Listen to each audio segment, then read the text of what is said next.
گل میں تیرا رنگ بلبل میں تیری آواز۔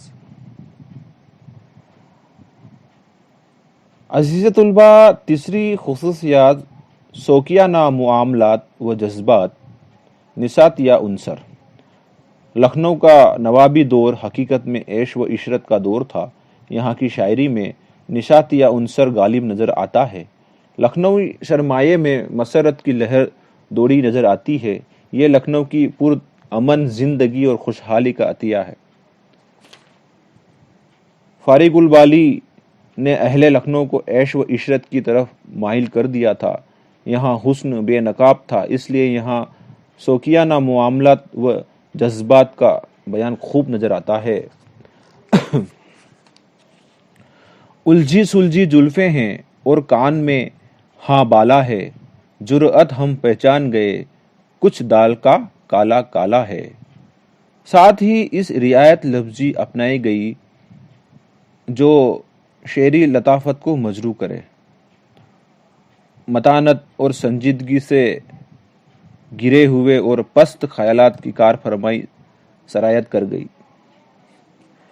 لگے منہ بھی چڑھانے دیتے دیتے گالیاں صاحب، زباں بگڑی تو بگڑی تھی خبر لیجئے دہن بگڑا، میٹھی نظروں سے وہ کیا دیکھے مجھے، ہری ہری کی آنکھوں میں بادام تلخ۔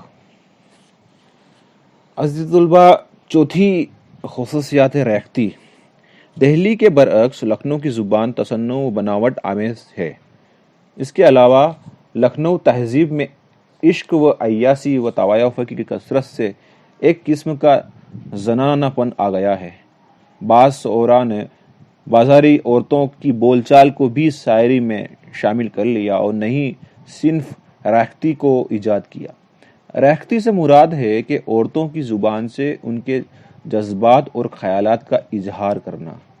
اس صنف کے استاد ناسک، رنگین، امانت، رشک، عصمت بیگم کے نام قابل ذکر ہیں۔ میں تیرے صدقے نہ رکھے اے میری روزہ، بندی رکھ لے گی تیرے بدلے ہزاری روزہ۔ اصلاح زبان۔ عزیز طلباء، یہ صحیح ہے کہ لکھنوی اسکول کی خصوصیات اور اس کے مصاحب ایسے ہیں کہ دور سے اس کی نشاندہی ہو جاتی ہے۔ سب کچھ ہونے کے باوجود زبان و بیان کی اصلاح کا تمام صحرا دبستان لکھنؤ ہی کے سر ہے، اور یہ کارنامہ ناسک کا ہے۔ ناسک سے پہلے بھی اصلاح زبان کی کوشش کی گئی ہے، لیکن ان اصولوں پر سختی سے عمل نہیں کیا گیا۔ سینکڑوں نامانوس اور غیر فصیح الفاظ اور زبان و شعر کے قواعد میں جو غلطیاں رہ گئی تھی، ناسک نے ان سب کی اصلاح کی تجویز کی اور ان پر خود بھی سختی سے عمل کیا اور شاگردوں سے بھی عمل کروایا۔ انہوں نے شعری زبان کا معیار مقرر کیا، قاعدے عروض کی طرف توجہ کی،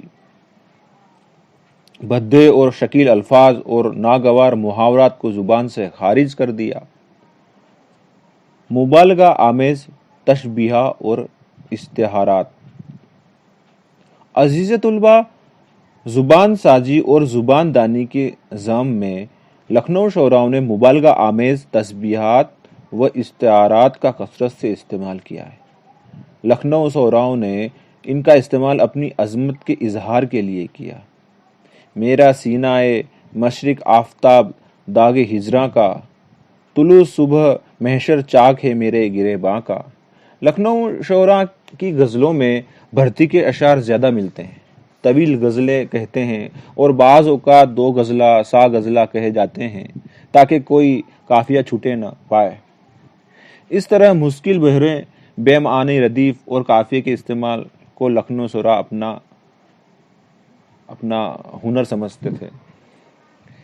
بیٹھے ہیں عشاق ہو کر تیری آنکھوں پر فقیر، ورنہ کیوں بستر ہے تکیوں میں ہرن کی کھال کا۔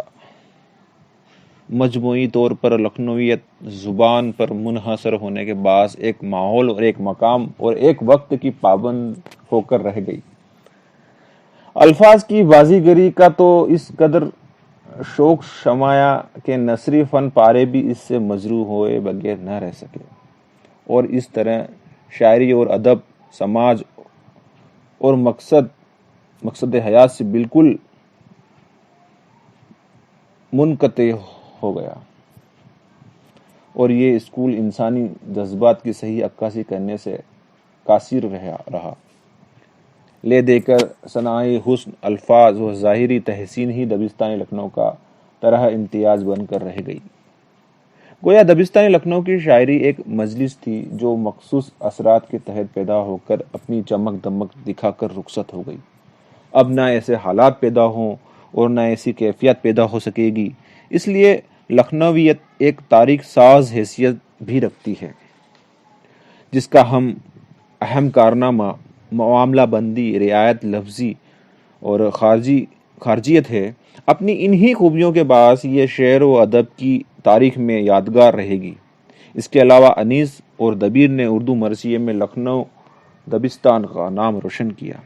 عزیز طلباء، یہ تھی لکھنوی دبستان کی اہم خصوصیات، جن میں ایک بار میں پھر سے آپ کے سامنے رکھوں موٹے موٹے طور پر کہ وہ کیا خصوصیات ہے۔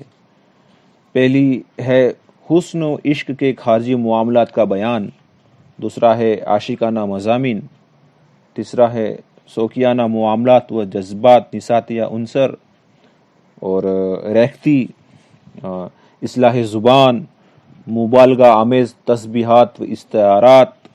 یہ وہ خصوصیات ہیں جنہوں نے لکھنوی اسکول کو بہت ہی